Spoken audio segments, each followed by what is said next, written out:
So while COVID ate away at my physical time on campus, it did not take away from the lessons I learned on my Lafayette journey.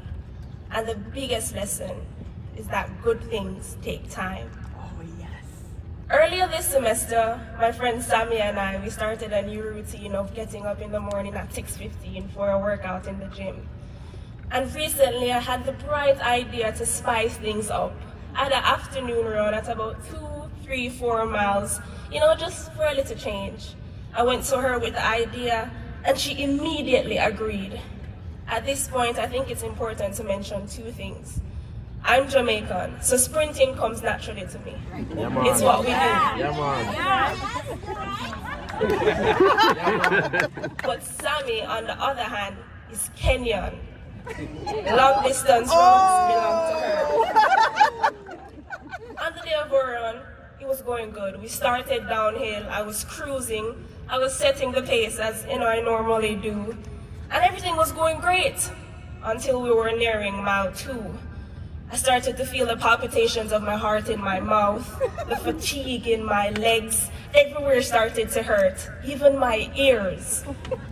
It took every ounce of my being not to quit. Then I looked to my right, and I saw Sammy, the cool and calm cucumber. Controlled breathing, taking in the scenery of the Carl Sterner Arch Trail as if we were on an afternoon stroll. The audacity. My app run keeper said we had only done 3¼ miles, but it felt like 10. At the end of our run, Sammy thought it so kind to bestow some knowledge on me. She said, "Shanti, you start out too quick. You have to slow down, take your time, and build up your pace." I wanted to say, "Sammy, starting out slow is simply not in my DNA," but I was too out of breath.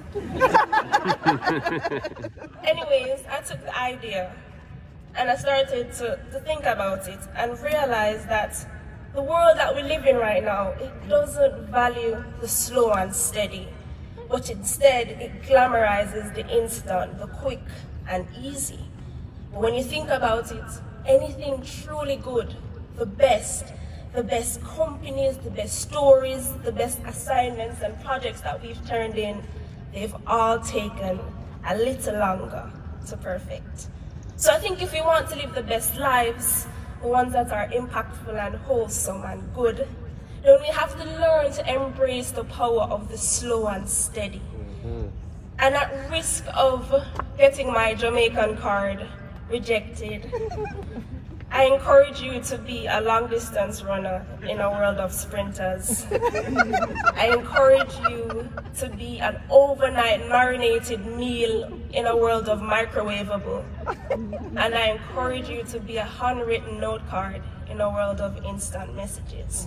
And whenever you feel as though you're not accomplishing your goals quick enough, you're behind, I want you to remember to focus on your own journey, to realize that the goal is not to be quick, it's not to be average, and it's not to be mediocre. It's certainly not to be ordinary.